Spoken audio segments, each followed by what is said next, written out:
জয় হনুমান। এক বিশেষ প্রয়োজনে তোমাকে ডেকেছি ব্যাধি রাক্ষস। বুঝেছি প্রভু। তোমাকে তোমার ব্যাধি ছড়াতে হবে। এক্ষুনি সুমেরু রাজ্যে প্রস্থান করো। ওই তো বানর বালক এই দিকেই আসছে। আমার সারা শরীরে এসব কি বের হচ্ছে? কে আছো এখানে?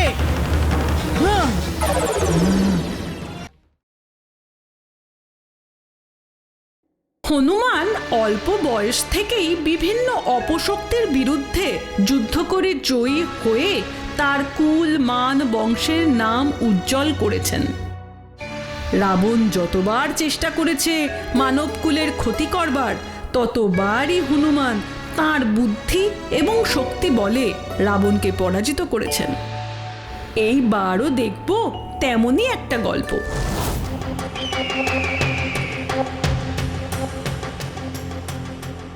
রাবণ, রাবণ! কি হয়েছে? কি হয়েছে মা? এত উতলা কেন তুমি? তুমি কি জানো আমাদের পঞ্চফনা ওই বানর বালকের পরাজয় স্বীকার করেছে? এমনকি সে এখন আর রাক্ষস নেই, সে একজন ভালো নাগ রূপে পরিচিত হয়েছে। আমায় ক্ষমা করুন সংকটমোচন মহাবলী হনুমান। ওই রাবণের কুপরামর্শে আমি এই কাজ করেছি। আমায় ছেড়ে দিন। আমি কথা দিচ্ছি এই কাজ আর আমি কোনোদিন করব না। আমায় প্রাণে মারবেন না যুবরাজ, আমায় প্রাণে মারবেন না। ঠিক আছে, এই মুহূর্তে আপনি আমার বাবার রাজ্যের সকল লোককে ঠিক করে দিন, তাহলেই আমি আপনাকে ক্ষমা করব। আমি কথা দিচ্ছি যুবরাজ, আমি আপনার পিতা আর রাজ্যের সবাইকে ঠিক করে দেব।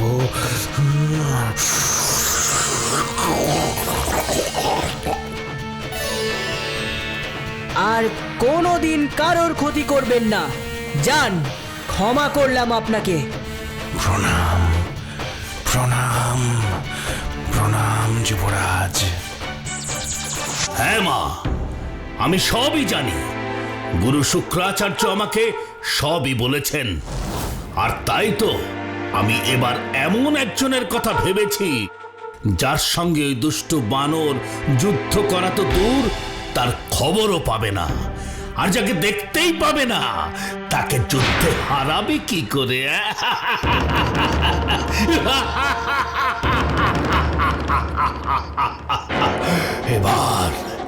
এবার দেখব হনুমান তুমি যেত কি করে।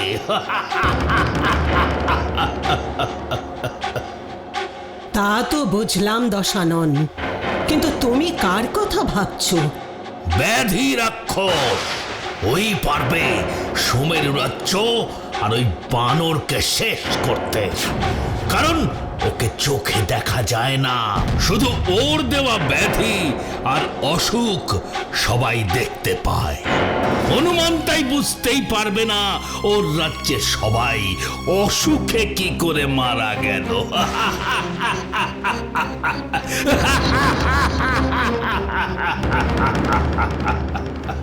আর যখন বুঝবে তখন তখন সব শেষ, সব শেষ।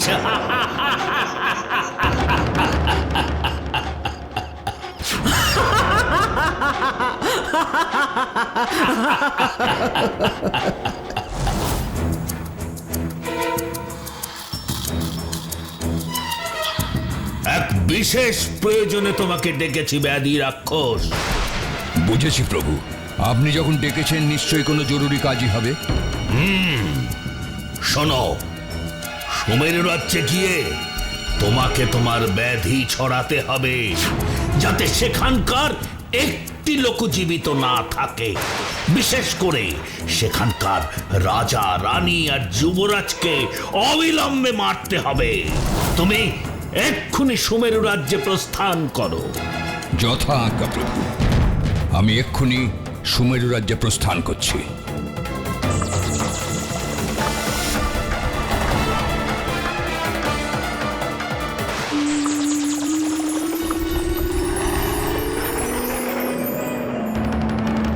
হবে এই সুমেরু রাজ্য। এখানেই আমাকে ব্যাধি ছড়াতে হবে।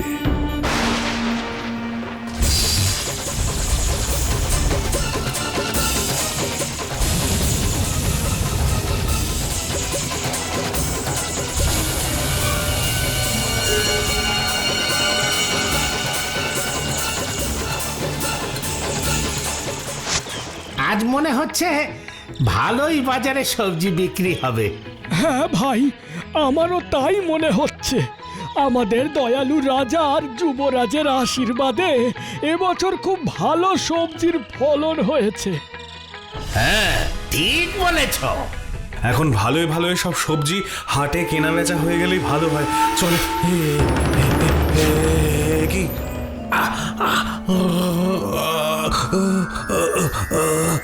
বাঁচাও, বাঁচাও, কে কোথায় আছো? বাঁচাও, বাঁচাও। বাঁচাও, বাঁচাও। বাঁচাও, বাঁচাও, কে কোথায় আছো? আমাদের বাঁচাও।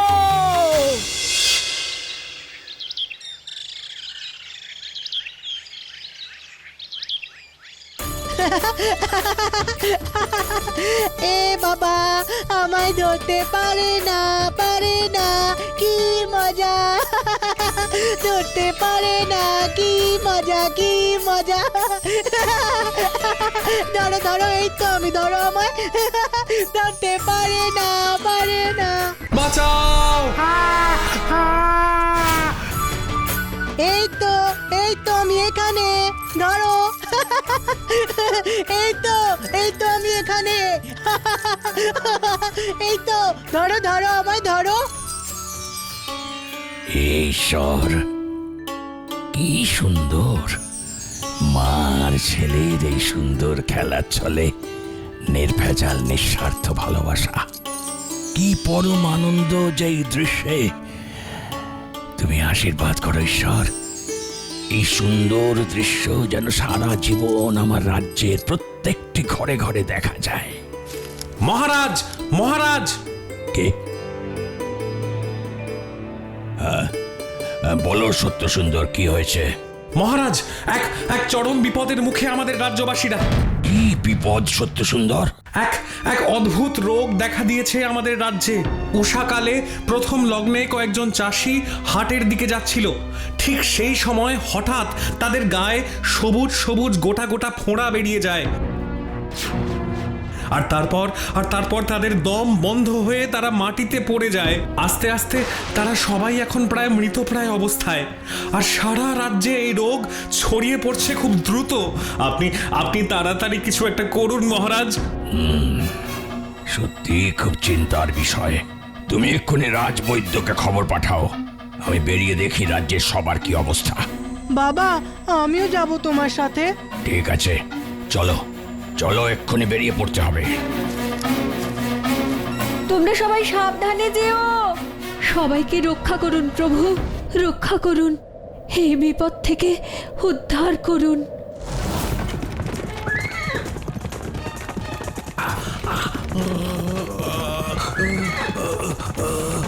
বাঁচাও, বাঁচাও, কে কোথায় আছো?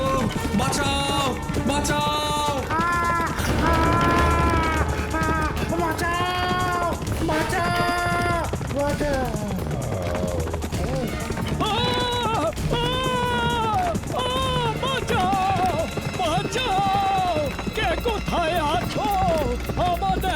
হায় ভগবান, এইসব আমি কি দেখছি? আমার রাজ্যের লোকেরা এত কষ্ট পাচ্ছে আর আমি কিছুই করতে পারছি না।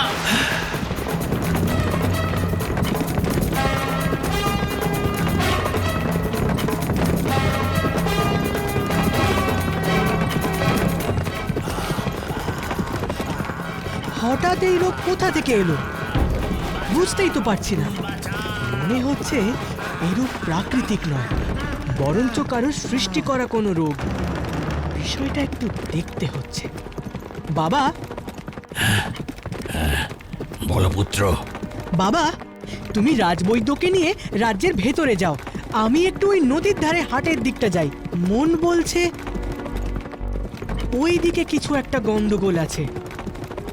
বেশ, আমি রাজ্যের ভেতরে যাচ্ছি, তুমি তুমি সাবধানে থেকো।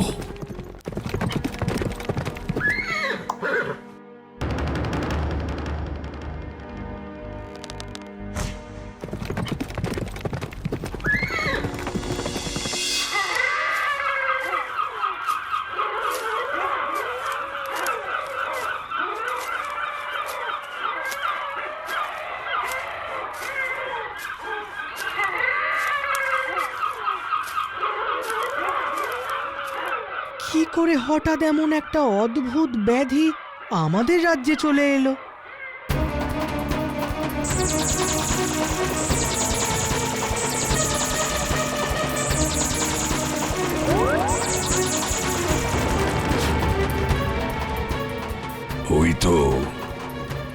ওই তো বানর বালক এইদিকেই আসছে।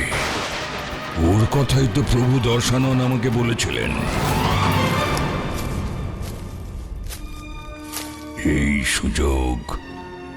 এই সুযোগ ওর উপরে ব্যাধি প্রয়োগ করি।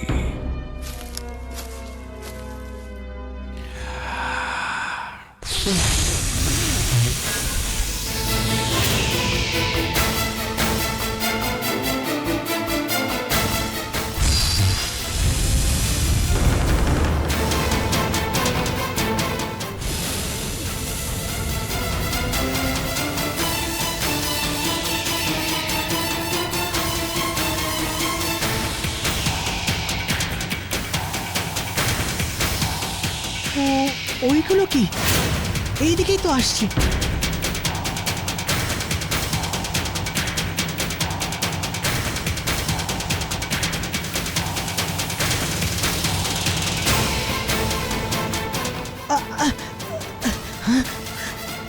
এগুলো কি?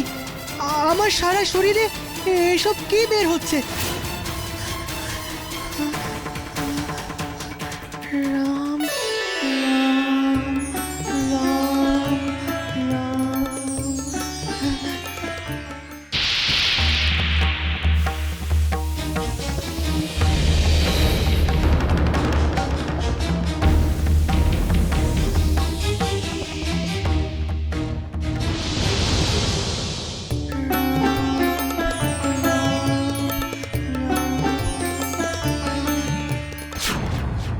কে আছো এখানে? বেরিয়ে এসো শিগগিরই, না হলে আমার এই ব্রহ্মাস্ত্র দিয়ে তোমাকে এক্ষুনি ভস্ম করব। হ্যাঁ,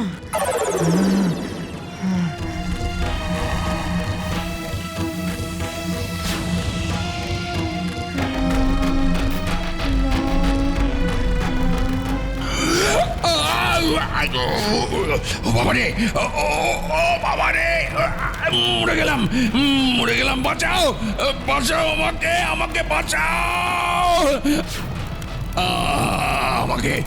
আমাকে ক্ষমা করে দিন, আমাকে ক্ষমা করে দিন, আমাকে ওই রাবণ এইসব করতে বলেছিল। আমি চলে যাব, কথা দিচ্ছি, আমাকে প্রাণে মারবেন না, আমাকে প্রাণে মারবেন না। আগে আমার রাজ্যের সবার শরীর ঠিক করে দাও, তারপর তোমার ছুটি। আগে আমি শুধু ব্যাধি ছড়াতে পারি, কিন্তু সারাতে তো পারি না। তবে এর থেকে মুক্তির একটা উপায় আছে, তবে সে পথ খুবই কঠিন। কি উপায়? এক্ষুনি বলো আমায়, এক্ষুনি। এ রাজ্যের পশ্চিম প্রান্তে প্রবাল দ্বীপ অবস্থিত, সেখানে আছে ব্রহ্মকমল। সেই কমলের সুবাসেই একমাত্র আমার ব্যাধি থেকে মুক্তি পাওয়া যাবে। তবে প্রবাল দ্বীপের সরোবরে বাস করে জলদস্যু হিচক রাক্ষস, খুবই ভয়ঙ্কর, তাই সাবধানে যেও। ওই ব্রহ্মকমল সন্ধে হবার পূর্বে নিয়ে এসো, না হলে এই রাজ্যের কাউকে বাঁচানো যাবে না। হ্যাঁ, আমি এক্ষুনি যাচ্ছি আর ওই ব্রহ্মকমল নিয়ে আসছি। ততক্ষণ তুমি খেয়াল রেখো যেন তোমার এই ব্যাধির জন্য আমার রাজ্যে কেউ মারা না যায়।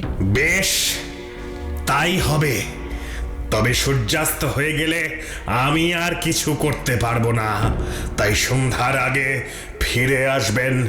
তাই হবে।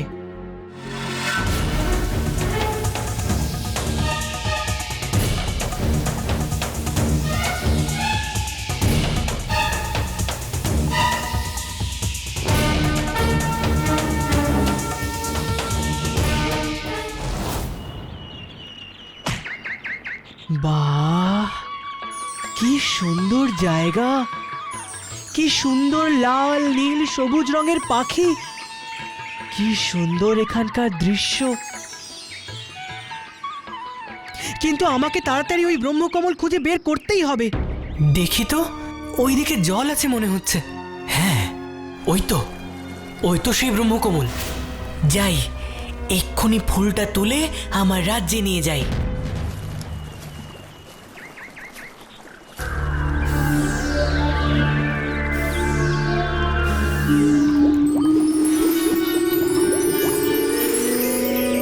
থামো, থামো, খবরদার, এক পাও এগোবে না।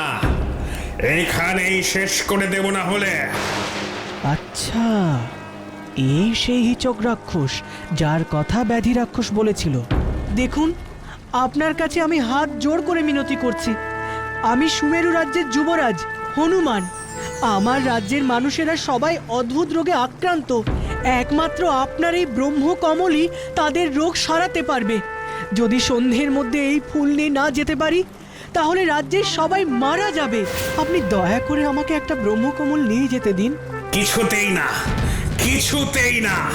এই ব্রহ্মকমল এই প্রবাল দ্বীপের শোভা, প্রবাল দ্বীপের সম্পদ। আমি প্রবাল দ্বীপের রাজা। কিছুতেই আমার রাজ্যের এই সম্পদ আমি তোমাকে নিয়ে যেতে দেব না, কিছুতেই না। রাজা মশাই, আপনি তো একজন রাজা। রাজ্যের সবাইকে সুরক্ষিত রাখাই আপনার প্রথম ও প্রধান কাজ। যদি রাজ্যের একজনও বিপদে পড়ে, তাহলে আপনি বিচলিত হয়ে পড়েন তো, তাই না? একটা ব্রহ্মকমল চলে গেলে আরো 10টা ব্রহ্মকমল হবে। কিন্তু আমার রাজ্যের যদি কোনো মায়ের ছেলে, কোনো স্ত্রীর স্বামী মারা যায়, তাহলে আমি আর তাকে ফেরত দিতে পারবো না রাজা মশাই। তাই আপনার কাছে আমার বিনীত অনুরোধ, একটা ফুল আমাকে নিয়ে যেতে দিন রাজা মশাই। একটা ফুল আমাকে নিয়ে যেতে দিন।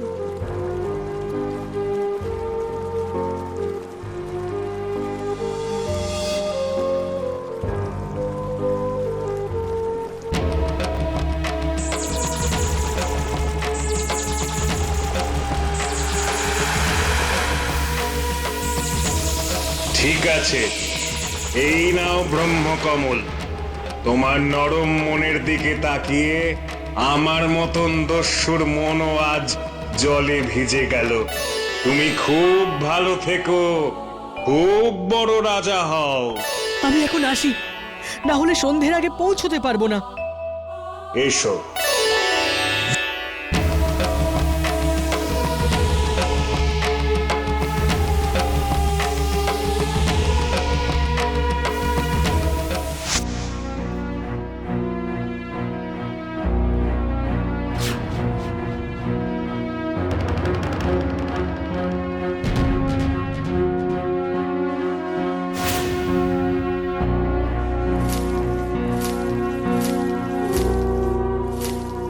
সন্ধে প্রায় হতে চলল, কিন্তু এখনো তো হনুমান এলো না। আপনি চিন্তা করবেন না রাজামশাই, হনুমান আমাকে কথা দিয়েছে ও নিশ্চয়ই ফিরে আসবে।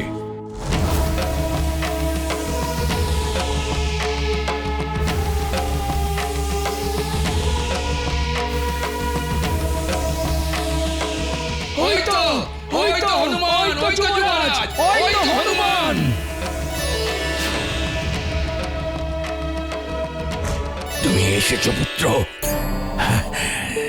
হ্যাঁ বাবা, এই নাও ব্রহ্মকমল।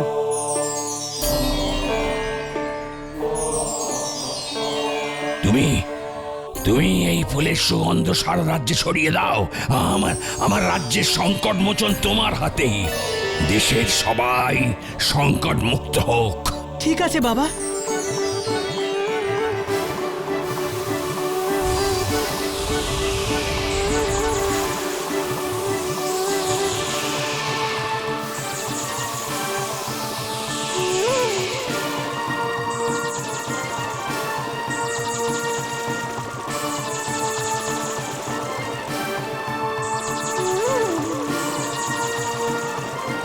জয় হনুমানের জয়, জয় রাজা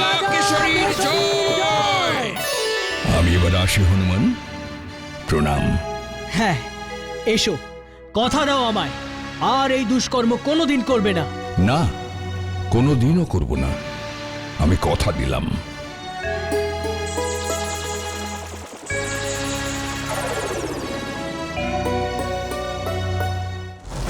দেখলে তো ছোট্ট বন্ধুরা, মহাবলী হনুমান কেমন বুদ্ধি ও শক্তি বলে আবার জয়লাভ করলেন। বীর হনুমানের এমন আরো লীলা দেখতে হলে চোখ রাখতেই হবে আগামী পর্বে। সাবস্ক্রাইব না করলে পরের এপিসোড মিস করবেন। জয়